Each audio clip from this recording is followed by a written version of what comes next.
Welcome, everyone. Thank you for joining us today. The title of today's webinar is Why Controls Automation is the Future of PeopleSoft and Security and Compliance. Our presenter today will be Greg Wendt, but first I'd like to cover a few housekeeping items. If you have any audio problems throughout this broadcast, please click on Preferences and then Audio. From there, you can check to see if you are using the appropriate audio device. You can also click on the play sound to check if you can hear the sound coming through your speakers. This presentation will take approximately 30 minutes to an hour, and there will be a Q&A session following the presentation, so please type any questions into the Q&A box for our speakers to answer at the end of the event. To prevent background noise, everyone is on mute. And with that, I'll turn the time over to Greg. Perfect. Thank you, Stephanie. So yes, my name is Greg Wendt. I'm an executive director here at Pathlock. So I've started with ERP systems back in the late 90s when everybody was trying to get off the mainframe for the whole fear of the year 2000 system. So it's been something I've been in and around for a long time through my career. I've been dotted line to a lot of different CISOs and different organizations to deal with and help resolve different security issues and challenges inside of the organization. So just real briefly, I thought I'd introduce Pathlock.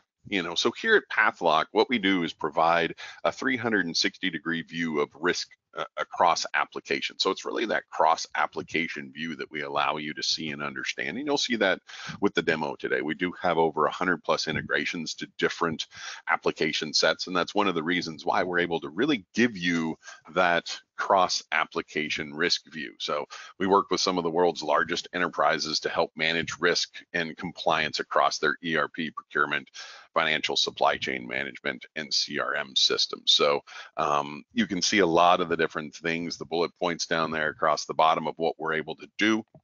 A lot of those you're going to be seeing, so I'm not going to go into in-depth what each one of them is on the screen today because I'm going to show them to you. Some of the customers or market leaders that we work with, can be seen here as well. So when we look at some of the activities that we monitor, it's billions of activities a day, and it's well over 130 employees around the world now because of mixing a couple of different companies together now. So when we talk about, though, really the evolution of where the business application paradigm has gone. If we think about, yesterday versus today and the transformations and the changes, it really boils down to, if you think about what's occurred over the last 2 years, 2.5 years with COVID, was really kind of a microcosm of what pushed and changed many organizations. So if you think about that whole yesterday, everybody was on-prem, everybody was in the office, all those different processes were managed. You often had a lot of different siloed applications to where people weren't really interacting with other parts of the organization, and there was really limited compliance throughout the application sets. The vulnerability awareness was really focused at that network layer, not really getting into that application layer. So when we think about all of the different changes as to what's happened and the push of what's occurred, it's a much more diverse, and it's a much more broad environment that we have today, because you've got applications that are going to be in the cloud, on-prem, mixing and matching all of those different types of applications, and it's really required. There's a lot of requirements for automation and cost savings. If we think about the controls that need to be put into place, hiring and firing, that joiner lever mover process of where people are at inside of your organization, what should they have access to, what should they not have access to. So it's a lot of hybrid applications and environments. So if you think about the number of private clouds, where your applications sit, who's touching them, what they're doing with them. If you think about just like a business process as a whole, I like to think maybe about the HR benefits enrollment process and going through that. How many different pieces of software might you touch as you're going through that open enrollment process? You could touch, your retirement. You could touch health insurers. You could touch other groups like Aflac or something like that. All these different providers, but they're all tied into your organization and your network. So there's constant change that is happening. Kind of goes back to the different threats that are approaching. So the compliance mandates that are approaching every day, and really understanding what's happening inside of your systems so that you can really have threat awareness, whether it's an internal bad actor or an external actor that's gained access into your system. So there's a lot of pressure that is changing what's required out of your systems today versus where they were yesterday. And if we think about the previous way that a lot of organizations have managed risks, it was always very after the fact or manual. Sample testing was always done later. If we think about the number of auditors that come in, how frequently you get it audited, it could be, every year, every other year, depends upon the type of applications that you're running. And then what are you doing internally? How are you going to do those sample tests? What are you actually tracking? Most of the time, that's all done via manual spreadsheet driven effort. So if we think about going back to that environment, you have disparate, disconnected tools, and everything is very siloed. So it becomes very difficult to have a complete beginning to end view as to what this user has done, and what they have changed, what they have touched, what they've done within the application sets they need access to. So it comes down to the way access and provisioning is done, the way people have access to these different applications, the security of these different target apps, who manages the security, which groups are approving the security.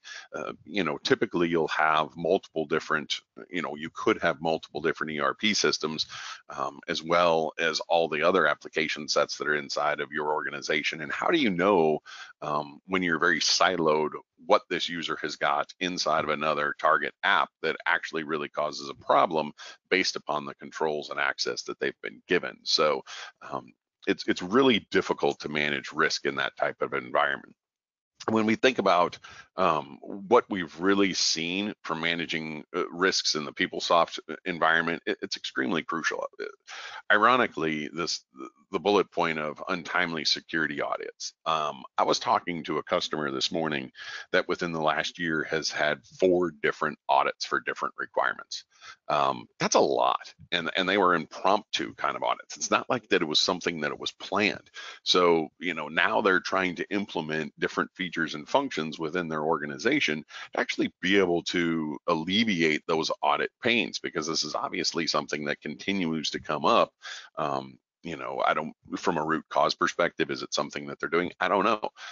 My guess is it's the fact that there's some other pressures externally on the organization that are enforcing changes, and that's why these audits are coming up. So it's difficult inside of a PeopleSoft environment to really have really good answers to a lot of the security audits from that perspective, because of the complex way that it becomes very difficult to understand and log what's happening. So it becomes very challenging on the organization as a whole. Typically, a lot of organizations don't do a lot of SOD conflicts as well inside of PeopleSoft. So, or inside of these applications. And we were talking about the provisioning and deprovisioning, and that's a process control that really a lot of organizations, I think, are starting to really think about. And you'll see that today as to what we're talking about, where we can go with that. Really taking away those manual processes, giving you a process flow that's automated, the controls are in place, and you've got that audit trail that you can see who's approved, who's done the role reviews, all of those types of things. So it really takes those complex internal controls and checks and makes them a lot easier to understand, which is a really big challenge. And there's increasingly regulatory compliance mandates that are coming down. So like the other day, earlier this year, the FTC has changed demands within the campus solutions environments because of managing controls over financial information, and now they have to put in controls around who's accessing personal information and viewing it and all this other type of stuff. So it's a control that really is relatively new, that really is affecting higher education quite significantly. When we think about some of those manual processes, it definitely comes in around SOD. How much effort is required to enforce that? How are you actually going to do it? What are you looking at from your sample testing? How valid is your sample testing? How are you going to deal with either false positives, those types of things? And then how much effort is needed to maintain clean and coherent roles? So to me, and we're going to go into this a little bit more detail with a couple of the slides coming up, so I'm not going to go too deep right now, but one of the questions that I'd throw out to you guys as a group right now is, how can you really do provisioning or deprovisioning systematically or automatically if you don't have clean and coherent roles? If you don't understand what is within a role, how can you automatically or systematically give that to somebody? That's an increased risk because of the fact that you don't have a defined role review process or understanding of what's going on and what's explicitly granted within those roles. So that becomes extremely important.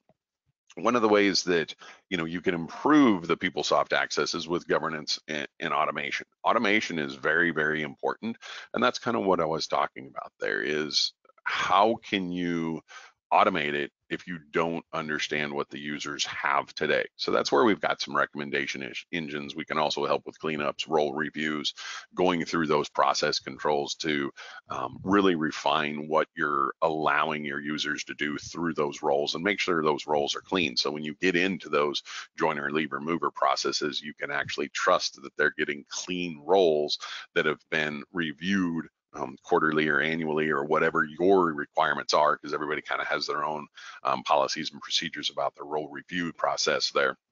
But typically it's at least once a year. So that's what allows you to really get into that automation, is cleaning up and starting with that role, because it really is a life cycle. If we think about this as a process flow, it can start with the access requests. So when the user is coming on board, what are they going to gain access to? What did you hire this user for? And then inside of that, you have that user lifecycle management. What are they, that's the, after they've joined, that's the mover.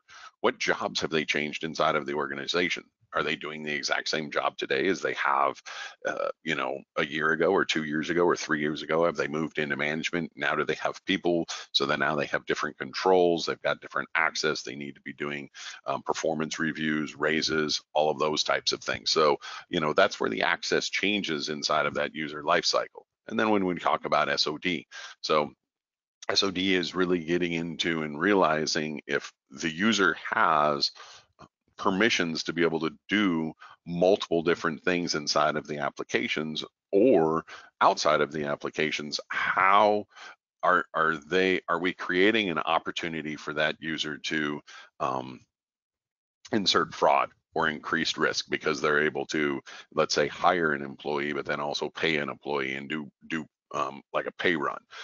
All of those steps should be differentiated as to who can possibly do those, or in financials where they can create a vendor and pay a vendor and create an invoice. That's not something that you want to be able, the users to be able to do. And that's really coming in those access reviews.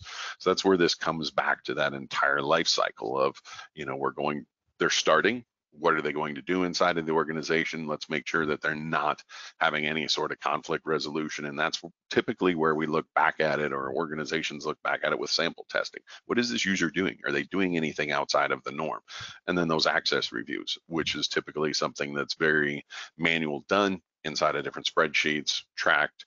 And it's something that in the organizations I worked with in the past, this was never anything that anybody enjoyed doing for the most part. And then you also have emergency access. Many of the roles that I played was an enterprise architect. So who's got the ability to fix something? Who can log into production? Who can go in with those controls, and how are they audited? It was always a red flag that I had to deal with. You have, God level access to this particular system. You can do anything. How do we track it? How do we know it was you? All of those types of scenarios. And it's typically one of those things where you check off and say, all right, well, we understand these risks and there's nothing we can do about them. Well, we can give you options to actually help you with those risks. So it's not just this thing that you have to rubber stamp and try to work around. When we talk about improving segregation of duties, for example, it's really giving you the ability to identify and resolve cross-application SOD violations faster than ever. And the only way to do that's through automation. You cannot do this through spreadsheets, through sample testing. It's got to be something that's actually looking at and understanding what is happening with this user across multiple different applications. And that's how you're going to uncover those conflicts and what that user is doing in multiple applications. And when I talk about multiple applications, that could be Workday, SAP, PeopleSoft. What type of access do they have in Azure? What do they have in Salesforce? All of those different application sets we can look at and actually bring in and holistically present you with what their risk looks like. And one, not only can it help uncover, but it can also rectify the conflicts with suggestions. When segregation of duties is one of those things that when you're making changes to a role, you've got to understand what the change is and how does that change the scope of one, what is this user going to now be able to do within the system? And number two, does this cause any sort of access that this user is now going to be granted, or somebody else who might be affected by this role change, to allow them to do something that they shouldn't be able to do, causing that SOD violation? So that's really, those suggestions will help drive you through that. And that also helps because of the fact of really you're not having to sift through so many of the false positives, because we allow you to see and understand which ones are the true SOD violations that are happening. So it's not one of those things. I kind of go back to years ago. I was sitting there in my cube, and this was when I first started my career, and a guy behind me was like, I created a green bar report that was 30,000 pages long. And I was like, what does anybody do with that? Was my first thought, because it's like, who's going to look through 30,000 pages? Nobody is. And I kind of looked at him and I was like, that's great that you gave them 30,000 pages, but I'm going to give them the 10 things that they wanted to look for. That's the difference, because now I don't have to sift through all of that. I can actually focus on the 10 things that I need to be focused on, and it allows me to save money and to be more efficient and more effective in my organization as a whole. So really is a shift in mindset, I think. When we talk specifically about enabling access requests, many organizations talk about, how can I leverage automation? How can I do this? Because automation allows you to, one, control the risk, and it's also going to allow you to expedite. So you're not going to have this situation where somebody comes in and it takes you 3 weeks to give them access to the system when you hired them to do the job. You can't lose that much productivity. You need to be able to trust the way your security is designed and the roles the way they have been built and configured, in a way that when you implement the automation, it's not going to cause additional problems. Because you really want to empower that end user to be productive. That's ultimately the end goal. You want them to move through their life cycle with the organization quickly and efficiently, but also in a controlled way that limits your risk exposure.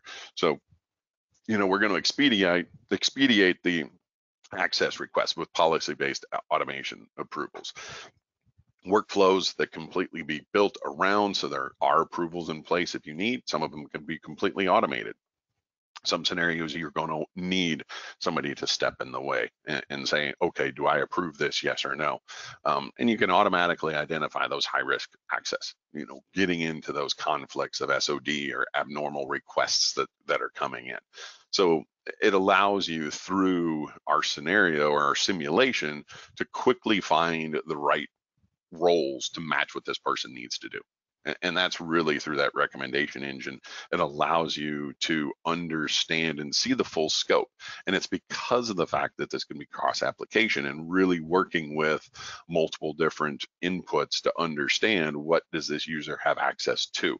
And I'll go into more detail specifically during the demo, to where we can actually see this. So that automating the user lifecycle management. This is really about moving them through their job flow with the organization. So you want to be able to do that quickly, efficiently, and without increasing the risk. So I'll go through that during the demo as well. And what this really boils down to is it's going to strengthen your PeopleSoft access governance through that automation.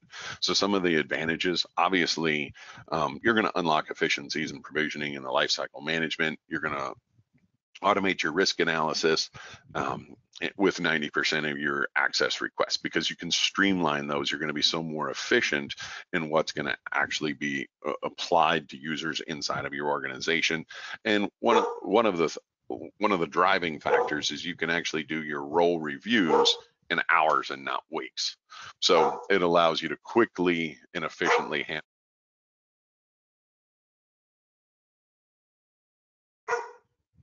So quickly, another area of worry and concern for many organizations is, how do I future proof? And this goes back to some of the changes in what I think about over the last year or two with COVID specifically. So many organizations changed their systems so quickly that they ended up increasing their risk profile and throwing in chaos, basically. And it was because they weren't really thinking about the design of their systems, where they were headed in the future, and they couldn't really adapt quickly enough in an agile world is basically what happened. And if you want to think about it from the bad guys' perspective, the bad actors, the hackers, whatever you want to call them, they basically targeted organizations. As you know, when COVID first hit, they basically targeted all of these organizations as the waves came in. Why? Because they knew there was going to be mass chaos inside of these organizations. People were going to be pushed to be working in environments where they, either at home, multiple shared machines, all sorts of different changes, and their environments may or may not have even allowed their system to be accessed remotely before then. So now all of a sudden you're talking about massive amounts of changes that are being injected into your environment. A lot of times that was very difficult to audit, very difficult to understand what was done. Changes were made quickly and a lot of mistakes were made. So when you're talking about being able to do that quickly, one, you have to understand that you still have a lot of governance that needs to be in place, and you have to have that deep visibility into identities, access, and activities across multiple disparate business systems. That's the key, because when you have those two things in place, you're really going to be able to harmonize.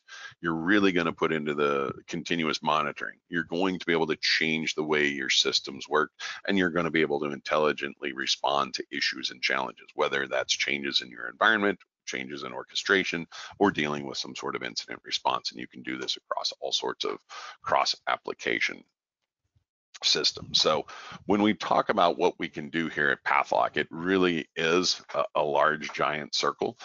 Today I'm going to be focused more on the user access reviews, controls, SOD, provisioning, those types of things. We've got an entire product suite that allows us to do multiple features inside of what you're looking at. But today I'm going to focus on more of the GRC and the automated controls. So with that, I'm going to jump over to demo. So I am going to switch over to my web browser here real quick, bring this up. So what I've got here is one of our new systems. And what this allows me to do is really have the insights of what's happening inside of my organization as a whole. I'm going to go through a couple of different examples and show you different things that are occurring and happening inside of the system, so that you can quickly understand what we're able to see and how we're able to do this. So let's start with, because when we look at that user lifecycle, it's about those access requests.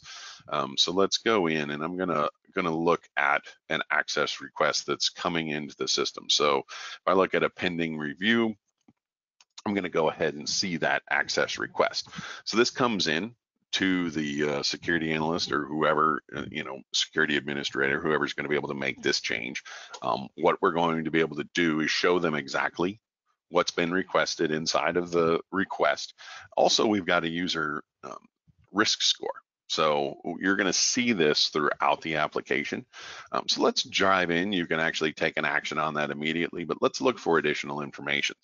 So when we look at that additional information, what we're going to see is, one, we're going to get some real verbiage to understand exactly what occurred. So this is Robert Fox, who's requesting access for a role that is unusual for his department. So this is he's requesting it. So one, why is he requesting it? It's not an automated, so it's going to go through what this user's currently got. So his current access, you can see through multiple different systems. We've got Workday, we've got Ariba, Oracle EBS, SAP, those types of things. So we can cross application view and understand what this user has access to. So if he's requesting these new roles, or adding a role and removing of a role, and we're going to have to decide whether or not we want to grant this. So we can approve, reject, escalate it, or transfer it over to another person. One of the things that we noticed, though, is based upon some of these requests, we would recommend implementing some mitigating controls. Those mitigating controls would be to put in some security events like allowing or not allowing downloads of sensitive information, or alerts, masking data, any sort of situations like that. So we've got some additional controls that we would recommend putting in place. So we can see before the user risk score was 74. If we implement this, his risk score gets even higher. So it's going to be something that probably would not recommend as a whole that we would do that, because one, the suggested risk is very high. So if we go back, I'm going to go back to the inbox, and I'm actually going to drive over to somewhere else. So if we look at what he had requested, for example, and this is our role designer. What I wanted to do here real quick is just stop and kind of talk about these roles as a whole, because the way that we're looking at these roles are very different than what they were before. What we have is the ability to look at as cross-functional role. So when this user has this role, let's say human resource manager, what do they have access to? What do they need? So that's cross application. You can see some of the target applications here. We've got EC, we've got some additional ones, we've got Oracle Cloud. So when we're talking about building these roles, it can expand across multiple application sets. So when you have, a receivables role, for example, that may mean, let's open that up actually, and it may mean that they're going to be able to do something within SAP and EBS, for example. So those are two different applications, but within the job role for this particular person, that's what they need to be able to do to actually function to perform this job. So it's looking at roles more as like, this is what I functionally need to be able to do my job. Now, when I dig a little bit further, I can actually, you can still make a very tactical role of here's role that does X, Y, and Z within a single application. That's fine. But it gives you those options as to, I can create and look at this a much different way. So if I edit the role definition, this is where we're going to drill into that simulation to understand, hey, what is this change going to do for me? Very similar to what we saw from the change coming through with that user requesting additional access. This allows us to, when we're looking at the roles and we're going to make changes to it, we can see that we have an SAP role and we've got an EBS role. So those are two things that this person needs to do for their job. But if I want to add in another role, let's say I'm just going to grab one of these and add it in here real quick. So what occurs now? So when we look up here, roles to be added, we're going to, change, add in Oracle ERP Cloud. And with these changes, we now have additional risks that are going to be coming into effect. So we've actually taken the risk score from a very low of 24 to now it would be increased to about 73. So obviously that's a very large change. So we can come in and see, all right, this is a problem. Probably don't want to do this as a whole. And this can be done from, as the security group or the analyst that comes in, and the functional lead may come in and say, all right, this is the type of role that I need to build. Let's go off and do that. So now when they're actually going through and working through those changes, they can see, holy smokes, maybe this is something that I don't want to allow them to do. And maybe the end user that made the request doesn't understand that either. But now we can actually look at that and see the impact of what that change would make on the system and really give you recommendations as to whether or not you want to do that. So I'm going to close out of there real quick, cancel that. So that's where you can actually see how we can simulate what the requests are, what those changes would do to the roles that they're working with, and B, would they, really cause any additional challenges or issues for the organization as a whole. Another area, you can come in, you can do access requests, you can work them a complete different way if you want to. You don't have to work through them. One of the things that I like about this, though, is it allows you to see the differing requests. So a self request that's coming in versus a joiner, leaver, mover, to where it's an automated process, those types of things. So, that's kind of the difference between all of these. You can go ahead and approve those, you can push those through. The nice part is there's going to be an automated flow. There's a workflow to it, and there's a tracking to where you can actually see that as well. So because obviously those requests are going to be very different when you're talking about the joiner, mover, leaver, those are going to be your automated ones. Those are the ones that are coming in from either this person is now hired, what do they need access to, what should we give them, those types of things. So I'm going to jump into campaigns real quick. Campaigns are something that we really talk about from the perspective of working through those user access reviews. So when we're talking about finishing up that review, you can see that I've got a couple that we've, are in process or scheduled. You can see when they're going to actually go through, and there's workflow around all of these. So as I drill into that, you can see how many people have actually done, closed, revoked, or they've escalated, they've closed, approved. Are they still outstanding and pending? So if I were to drill into one of these pending requests, and this would be coming into me, so I'm going through, and I can either, from this request, user access review, I can go in, either delegate this off to somebody else, I can approve it, I can revoke, I can make all of those changes or processes right here together. I can understand exactly what's included. User is frequently violating a risk created by this role. This role was self-requested by the user. All right, well, that's a red flag. One, if they're violating or creating a lot of risk with this and it was self-requested, we probably want to review that. Typically, a lot of times in the review, you may have attachments. So why does this user have the ability to do this?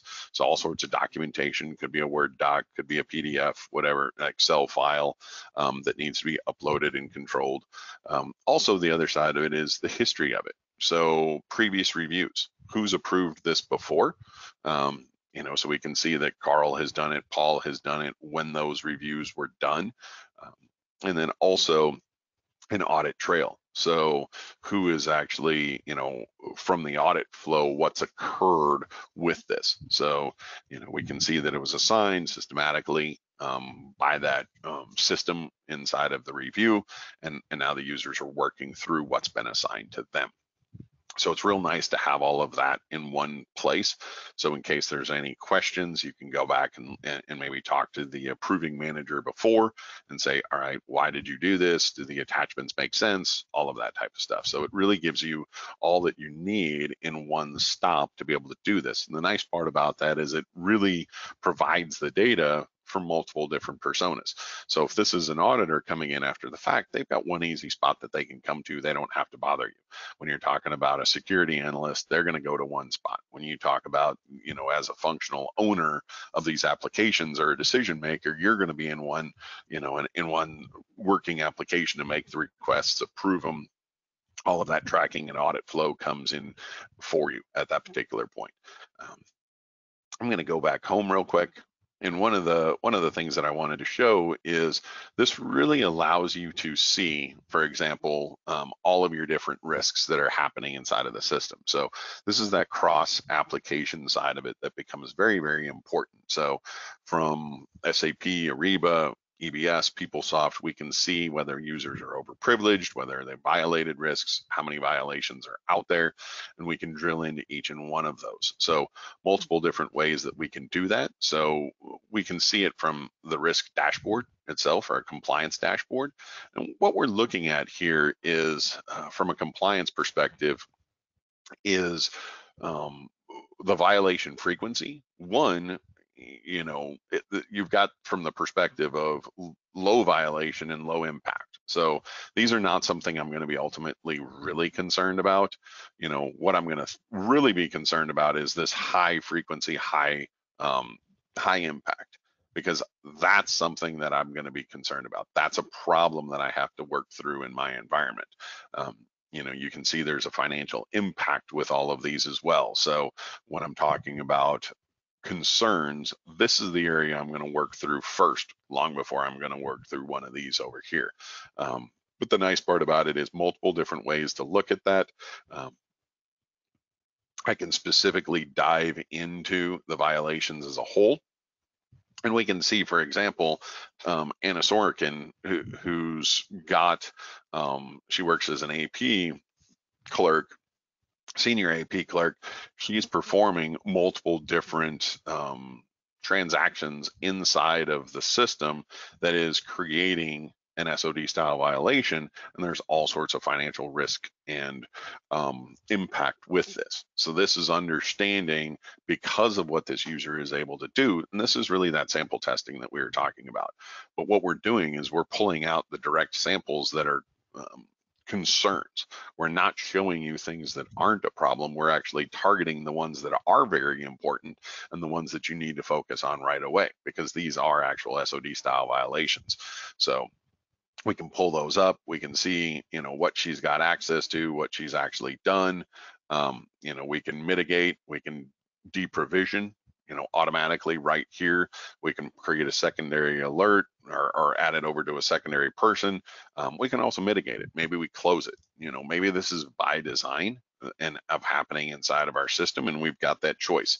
So it allows us to work the activity right away.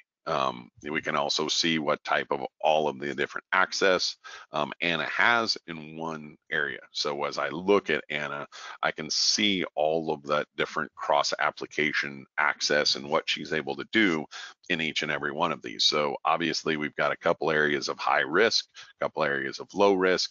SAP and Ariba are the areas where she's actually causing the most amount of problems. So and then we can actually see some of the activity that she's performed inside of each and every one of these systems too, whether it's a normal session, privileged session, those types of things. So really does allow us to drill into the activity and the risks that she's been performing inside of these particular systems. So it is nice that we can mitigate it, work with all of those things directly at this particular point, right inside of the access points. So I'm going to go back home.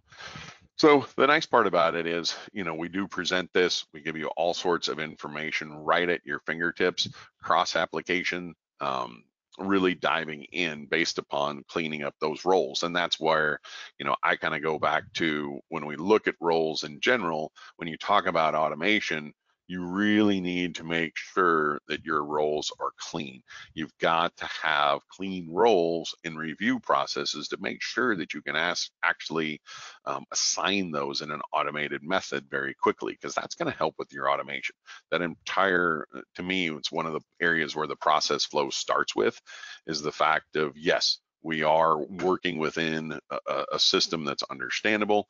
We know what our roles are. We trust that our roles are correct. So now as a user works through our environment and goes through their joiner, mover, leaver process as they work within our organization, we can move them systematically through all those different roles with trusting our workflow and our automations through that entire process.